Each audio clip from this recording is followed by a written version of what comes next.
Good evening भाई। आज 11 जनवरी है और ठंड बहुत ज़्यादा है।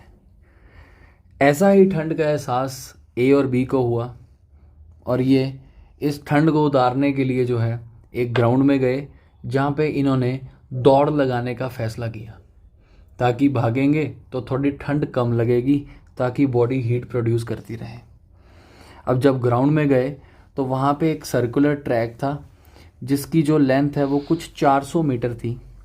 ए और बी दोनों ने भागना शुरू किया 10 मीटर पर सेकंड और 16 मीटर पर सेकंड की स्पीड पे at the same time from the same point. Same point से भागना शुरू किया, सेम ही टाइम पे भागना शुरू किया। After how much time will they meet for the first time at the starting point when running in the same direction. कहा यह गया कि दोनों ने भागना तो शुरू किया सेम टाइम पे, सेम पॉइंट से और सेम ही डायरेक्शन में। पूछा यह गया है कि वह उसी स्टार्टिंग पॉइंट पे कितनी देर बाद एक दूसरे को मिलेंगे। आइए तो पहले हम एक सर्कुलर ट्रैक बनाते हैं। ये एक सर्कुलर ट्रैक है जिसकी लेंथ जो है कुछ 400 मीटर है और इसमें एक पॉइंट हम ले लेते हैं एस पी, जिसे हम कह देंगे स्टार्टिंग पॉइंट। जहाँ पे ए खड़ा है और बी खड़ा है, दोनों ने भागना शुरू किया। जहाँ पे आपको ए की स्पीड दे रखी है कुछ 10 मीटर पर सेकंड और बी की स्पीड दे रखी है कुछ 16 मीटर पर सेकंड। अब ए 10 मीटर पर सेकंड की स्पीड पे जाता है, बी 16 मीटर पर सेकंड की स्पीड पे जाता है और जो ट्रैक है, ट्रैक की लेंथ दे रखी है कुछ 400 मीटर। पूछा यह गया है कि कितनी देर बाद ये एक दूसरे को स्टार्टिंग पॉइंट पे मिलेंगे। आइए समझिए। अब अगर ए 10 मीटर पर सेकंड की स्पीड पे जाता है, अब एक पूरा चक्कर करने के लिए उसको 400 मीटर डिस्टेंस ट्रेवल करना पड़ेगा। तो ये आपको पता है कि डिस्टेंस क्या होता है, स्पीड मल्टीप्लाइड बाय टाइम। और अगर आपको डिस्टेंस गिवन है, स्पीड गिवन है और टाइम निकालना चाहते हैं तो टाइम क्या होगा, डिस्टेंस अपॉन स्पीड। हम निकालते हैं ए का टाइम एक पूरा चक्कर निकालने में और बी का टाइम एक पूरा चक्कर निकालने में। देखो भाई, ए को 400 मीटर डिस्टेंस ट्रेवल करना पड़ता है और उसकी स्पीड क्या है 10 मीटर पर सेकंड। 400 मीटर डिस्टेंस है तो टाइम हमारे पास सेकंड्स में आएगा। तो ए को टाइम लगेगा कुछ 40 सेकंड, यानी कि वह 40 सेकंड में एक चक्कर को कंप्लीट कर देता है और वह उसी स्टार्टिंग पॉइंट पे दोबारा आकर खड़ा हो जाता है।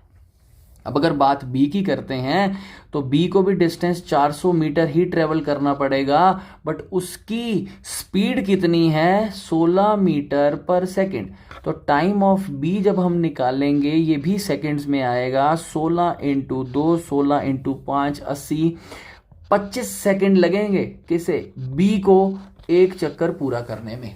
अब समझो, ए जो है 40 सेकंड में एक चक्कर को पूरा करता है और बी जो है उसी चक्कर को 25 सेकंड में पूरा करता है। भाई देखो, इन्होंने सेम टाइम पे भागना शुरू किया, सेम डायरेक्शन में भागना शुरू किया। एक बात यह है कि अगर ए 40 सेकंड में किसी चक्कर को कंप्लीट करता है, भागना शुरू किया, नेट 40 सेकंड बाद वो स्टार्टिंग पॉइंट पे खड़ा होगा, तो बिल्कुल खड़ा होगा। ये मैं ए की बात कर रहा हूं। और बी जो है उसी टाइम पे भागना शुरू करता है, वो कितनी देर बाद खड़ा होगा स्टार्टिंग पॉइंट पे, 25 सेकंड बाद। ए 40 सेकंड बाद दोबारा गेड़ा कंप्लीट करेगा तो 40 सेकंड और लगेंगे, यानी कि 80 सेकंड बाद फिर वो स्टार्टिंग पॉइंट पे खड़ा होगा। और बी 25 के बाद फिर 50 पे, फिर 75 पे, फिर 100 पे, वैसे ही ये इसके बाद 120 पे। तो बात ये है कि ए और बी जो है वो स्टार्टिंग पॉइंट पे खड़े होते हैं किस पे, अपने रिस्पेक्टिव मल्टीपल्स पे। मल्टीपल का मतलब होता है टेबल। तो भाई ए जो है वो 40 के टेबल पे खड़ा होगा, बी जो है 25 के टेबल पे खड़ा होगा। और अगर इन दोनों ने इकट्ठे मिलना है, टेबल का मतलब मल्टीपल होता है, दोनों का मतलब कॉमन मल्टीपल होता है और पहली बारी का मतलब लीस्ट कॉमन मल्टीपल होता है। तो इन दोनों का जो एलसीएम आएगा वो 40 और 25 का जब आप एलसीएम लेंगे, चाहो तो रेंज मेथड लगाओ, चाहो तो प्राइम फैक्टराइजेशन मेथड लगाओ, आपके पास जो एलसीएम निकल के आएगा वो कितना निकल के आएगा, 200 सेकंड। इट मीन्स कि दौड़ शुरू होने के नेट 200 सेकंड बाद ए और बी एक दूसरे को किस पे मिलने वाले हैं, अपने स्टार्टिंग पॉइंट पे।